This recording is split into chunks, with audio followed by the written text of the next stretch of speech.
Hey, everybody. Welcome to the B2B Revenue Leadership Podcast. Hey, what we do on this podcast is talk about what B2B sales and marketing leaders, operators, and experts are doing today to really break through and grow their businesses at exponential levels. Let's get it in the interview. At the end, I'll give you an update on my courses, and you can check out my website at b2brevenue.com, and it's Brian G. Burns on LinkedIn. Hey, Chase, welcome to the show. As way of getting started, tell us about yourself. Hey, Brian, thanks for having me. So my background really is on the B2C side. That being said, I've done a lot of really cool things around cold email, both for B2B, for things like SaaS, and really a lot for B2C. So a lot of these skills and things I've done are highly transferable, whether you're kind of in a B2B perspective or a B2C business. And how'd you end up starting your own company? It doesn't seem like a natural flow, unless it was. I don't know. So when I graduated college, I went to go work for an education technology startup. And at that company, I built a platform that connected students on college campuses to other in their classroom. And basically the way that we scaled this platform was going through college directories, finding people's email addresses and sending them one-off emails. After we saw success with that, I figured out a way with our developers on how we could automate that on a large scale. So fast forward 6 months, we had acquired, hundreds of thousands of college students for this platform. And we basically helped them learn through other students in their classroom, whether that was an in-person study group or them sharing notes. And as I left that business, I got recruited to go work for a YouTube competitor. I kept that first company as a client of mine on the side. I got burnt out of commuting from Orange County to LA at that YouTube client. I ended up then wanting to do my own thing. I kind of picked them up as a client. So as I left these businesses, I made really great relationships with kind of the C-level suite and all the employees. And as people went on to new places and as they needed email help, they would reach out to me and I would kind of do consulting with them. So lo and behold, I ended up having way too much work on the side that was taking me more work than my full-time job. And it was more enjoyable and I was making more money.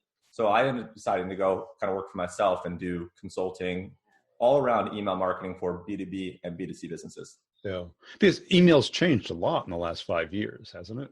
Oh, huge. Yeah. I mean, it's much harder today to deliver to the inbox. It's much harder to warm up your reputation, your trust. So it's definitely gotten harder. One of the ways that I've kind of mitigated that solution or that problem is through a solution basically having my own warmed up SMTP servers, which I'm sure you're familiar with. Is your audience familiar with that, you think? Maybe you want to describe it a little. So essentially what I do is I have, if you think about this platform SendGrid, they allow you to be able to send just like any other ESP, but they also have a solution that's kind of plug and play on the back end that's really more for transactional or different high volume senders. So I basically have a server with them, for lack of a better way to explain it, that is warmed up over the past couple of years. That this way, when I go open up a new G Suite account, Google's not going to shut me down right away for sending 50 emails a day. Yeah, 250 emails a day, 1,000 emails a day. So I've really built up this environment and this kind of this infrastructure that's allowed me to scale and plug and play for any business. So a lot of people are having issues. I've noticed my open rates over the past couple of years have gone down a couple points, not as significant as a lot of other people. And it's for the reason I just mentioned of having my infrastructure built out. And kind of to further elaborate, basically what that is it's a G Suite email, so kind of a Google for Work email. I use a tool called Gmass, and Gmass is basically a Chrome extension that allows you to connect a Google Sheet to your email and allows you to do a mail merge. So if you have different columns, right, like column A is first name, column B is company name, that allows you to do the personalization. And then I plug and play with these servers. That way Google knows I'm trustworthy. Okay. As opposed to them being on your list and already opted in. Correct. Yeah. So a lot of the stuff I'm talking about right now is cold email. On the other end of what you're referring to, I actually run an agency called Boundless Labs, and all we do is email marketing for e-commerce. So today we're very much B2C focused. We work with 30 brands, and what we do is we help those companies better serve their lists, help them build trust, help them build engagement to ultimately drive revenue. So on that agency, Boundless Labs, we've been in business for about 19 months. And we've sent hundreds of millions of emails, and we've done about 25 million in e-commerce revenue. And because I've seen email was the sole focus 10 years ago, and it's kind of drifted down because everyone's doing it. Yeah. right? Everyone's inbox is just full. And, companies tend to we'll send it until you unsubscribe. And I used to spend the first 10 minutes every morning unsubscribe. Right, because I'd love to hear from you once a month, but every day, a little too much. Yeah, and there's actually apps now that help it make very easy to unsubscribe. To your point, unsubscribe rates are definitely increasing if you don't follow certain best practices. Yeah. And what are those? So a couple things. One is you have to serve, engaging content. You can't just push products, right? Yeah. You also have to be really good around the frequency. So to your point, if someone is a daily sender and they weren't explicit about the fact that they were going to send daily emails when you first subscribe, the expectation wasn't there, right? So inherently as a subscriber, you're going to opt out. So what we tell clients is there's this kind of optimal number of days per week that you could send to someone where you're maximizing revenue, but you're mitigating unsubscribes. And typically that is 2 to 3 times a week. That could be Monday, Wednesday, Saturday, right? The days of the week could vary, but 2 to 3 times a week is typically kind of that spot where you're safe. You're driving enough revenue, but you're not being kind of annoying and too much in people's faces. And also too, in those 2 or 3 times, you have to send different types of content. One of those emails should be kind of an education or a blog email. One of those should be kind of a product or an offer email. The third could be holiday focused. It could be a celebrity or an influencer partnership, right? There's all these different buckets. So we make sure with our clients that we're mapping out every month and rotating each email. Yeah. And are the email automation servers able to detect if they open it, and if they haven't opened 2, 3 in a row, to maybe let it go for a week? So that's a great question. There's 2 answers to that. On the B2B side and kind of the B2C side, on the cold email side, typically what I do is I only set up a 2 or 3 email kind of drip series. And then I kind of go back and reevaluate and see what was my open rate and how many people unsubscribe. Just because I know people's B2B emails, they don't want to get blown up too much. I want to be respectful. Yeah. I hate when I get it, even though I send a lot of it. So on the B2B side, I kind of set up 2 or 3 emails that go out over the course of a week and a half or 2 weeks. And if people don't open, I'll kind of hold them off a little bit longer. Good. That part's a little bit more manual. Yeah. On the B2C side, when I'm using a tool like Klaviyo or MailChimp or whatnot, I basically try to send to people that are engaged. And as people start doing what you're talking about over a couple weeks or couple months, then we stop sending to them. So on a weekly basis, if you're not opening, engaging, that's okay. But if it becomes multiple weeks or multiple months, then we stop hitting you, because you're actually hurting us more than you're helping us, right? Right. Because you're not engaged, that actually hurts us. And everyone in their mind has this whole thing about the volume, right? It has to hit the most number of people, has to do it. And that's actually wrong, right? Most of the deliverability problems that people have are simple mistakes like that. Yeah. And how about as far as time and date, day of the week, time of the day? Do you care about that, or? I might make a lot of people mad when I say this, but I really don't care. Everyone asks me all the time, and I always say hey, let's take it easy. Let's focus on inboxing, because if you're in the inbox, it doesn't matter what day of the week that you send it. You're going to more likely be open than if you're in another folder, right? So that's really the first thing that we focus on is inboxing.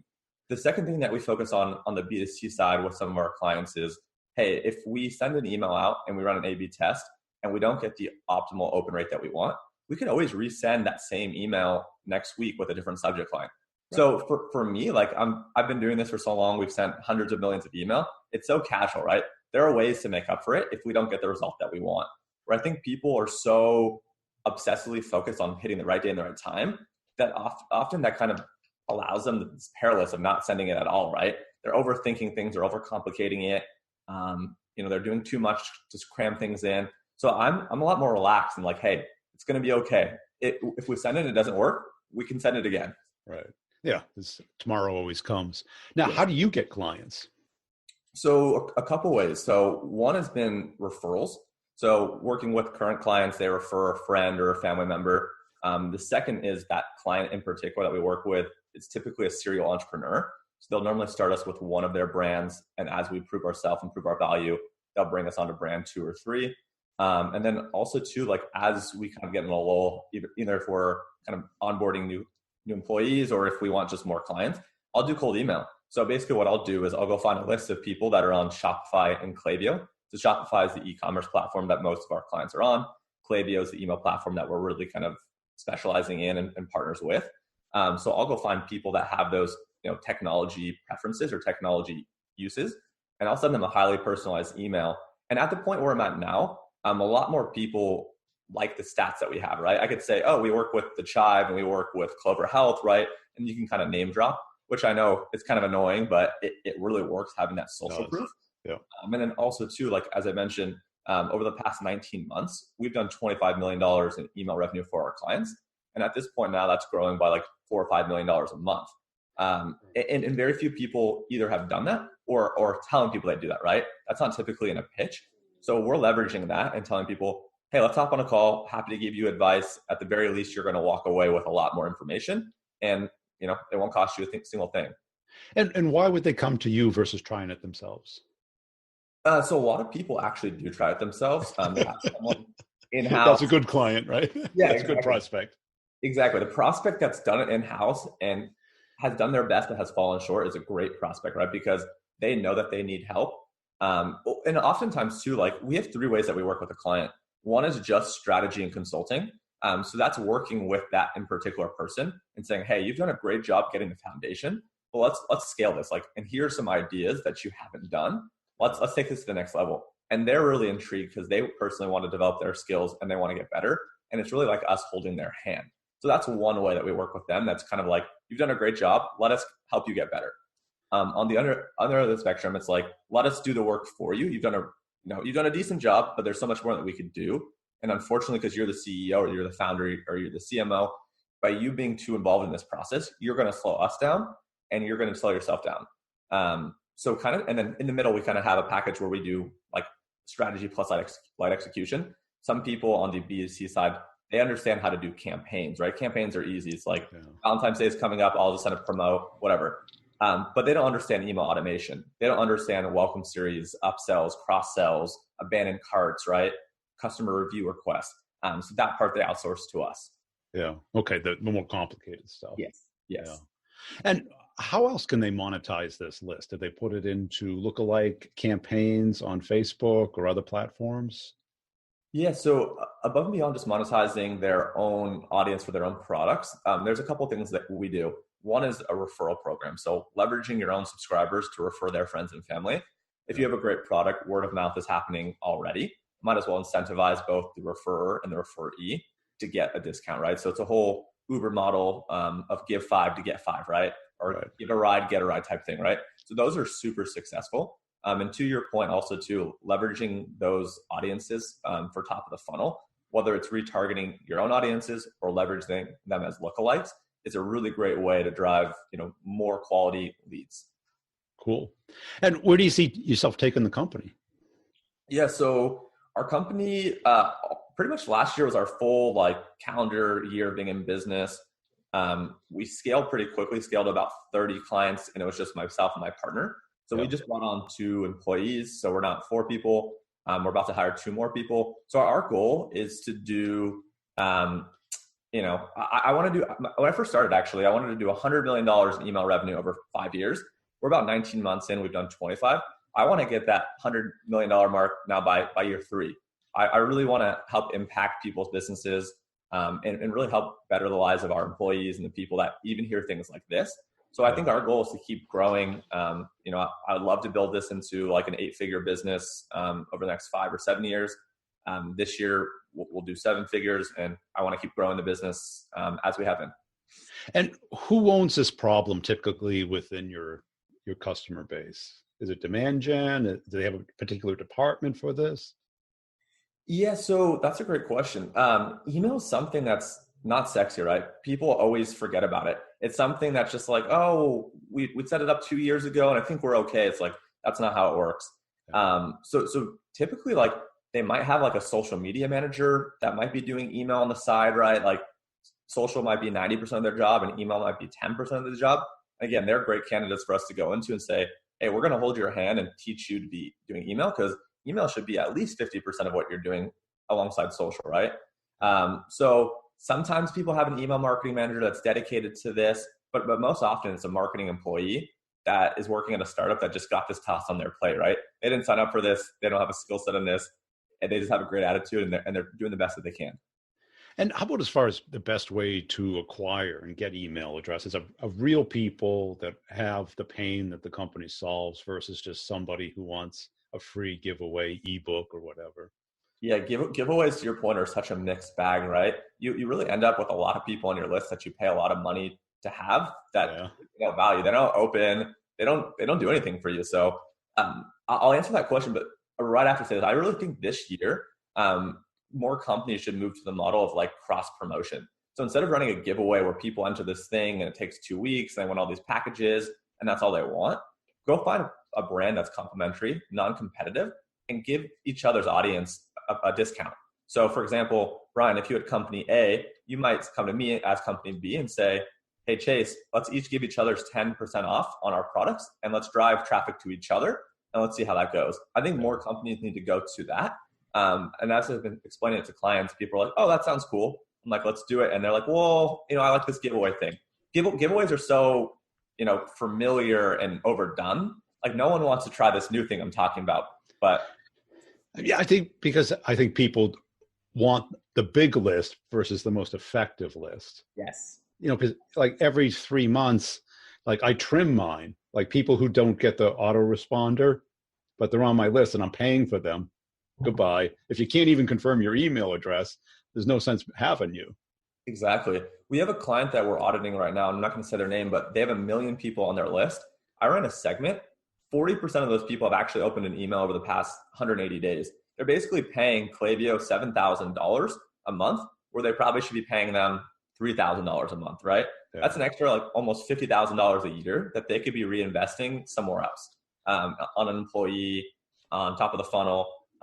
So going back though to what you said, because I know I digressed a little bit, the best way really that brands can acquire their ideal customers really still is on Facebook, Instagram, Google, right? Those are really the top 3 platforms. I mean, Pinterest and Snapchat and all these other things are popping up, TikTok, but I really believe that even though those platforms are expensive, they do the best job at helping you narrow in on who your customer is. And that's why they can charge so much.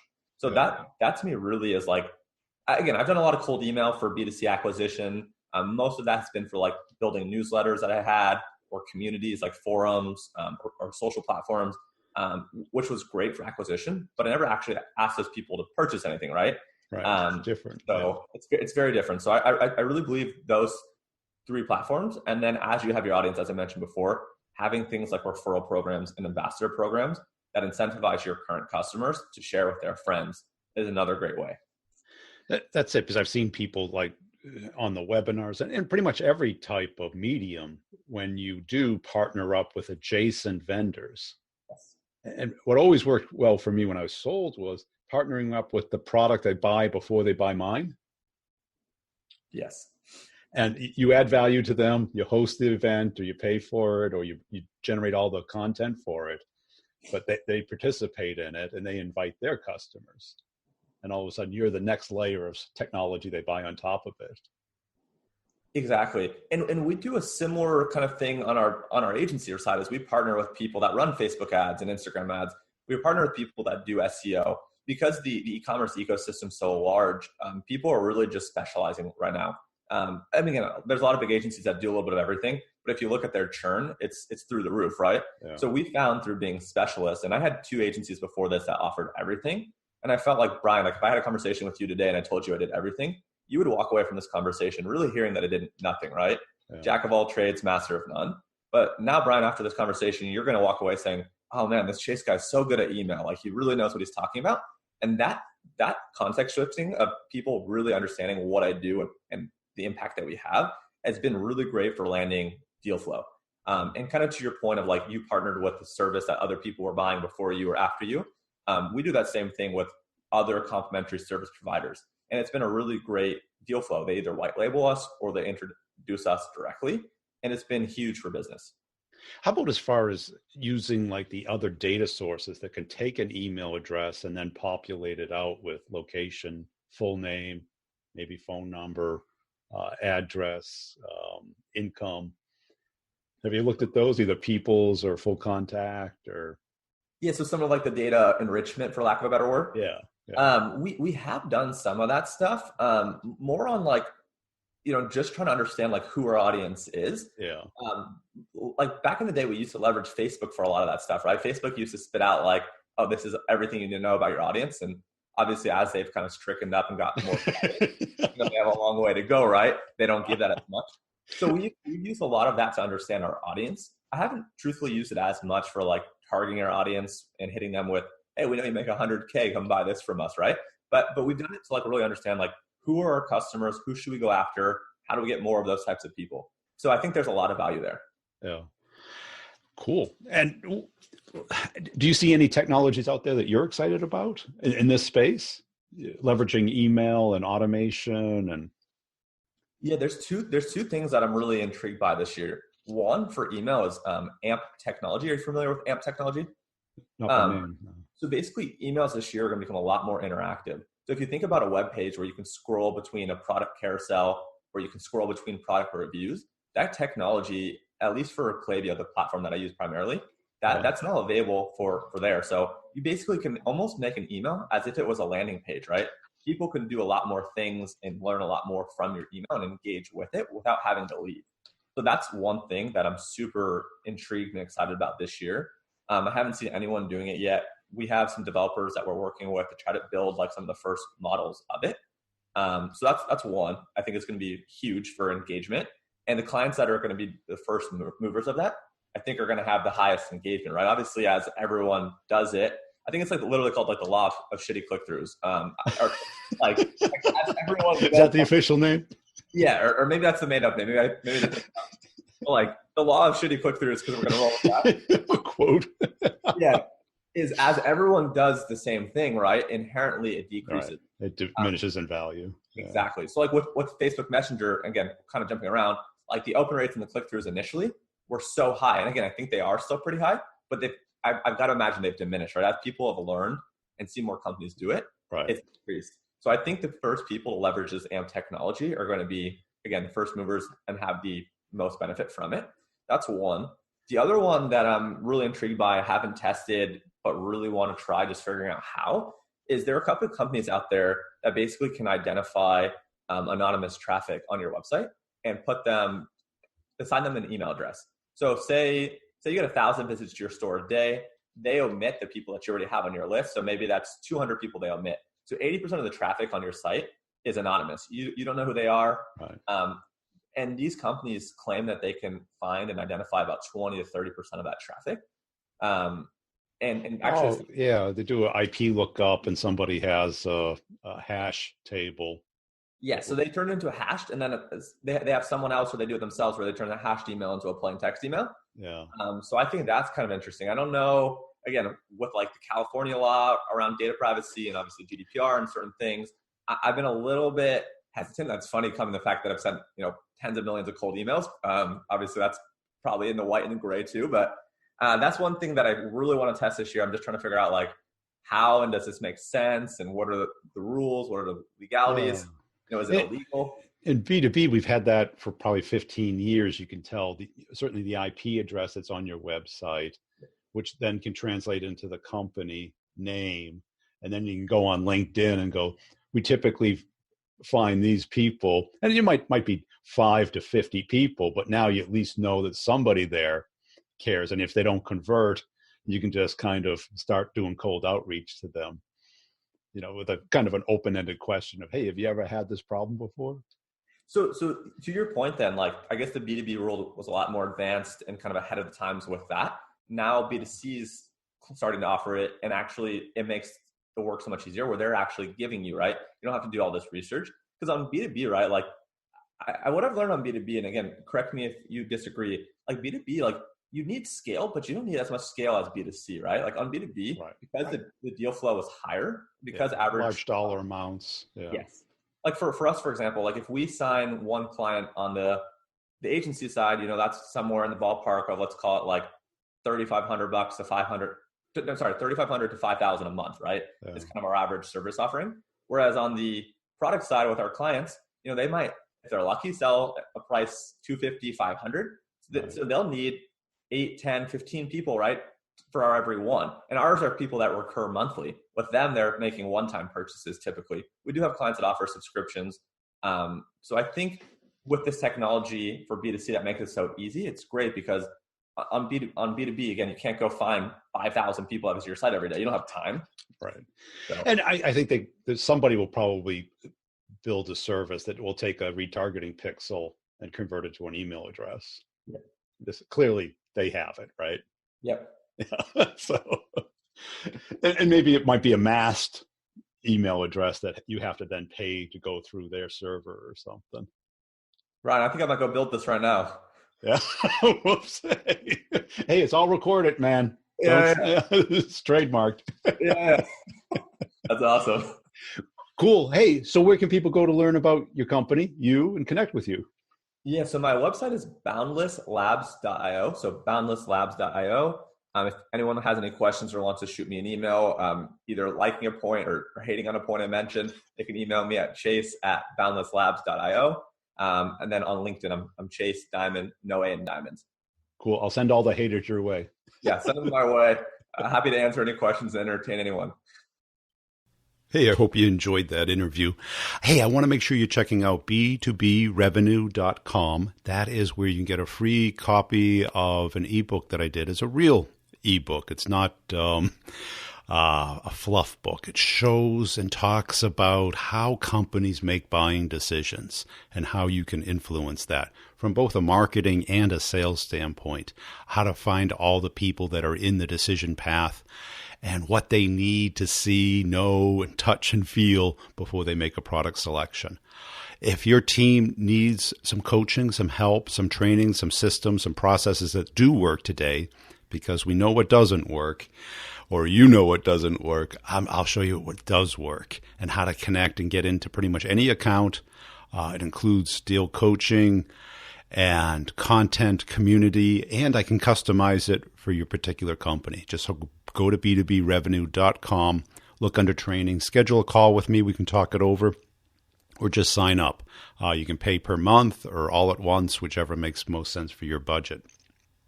Also, I put out videos pretty much daily on LinkedIn and on YouTube.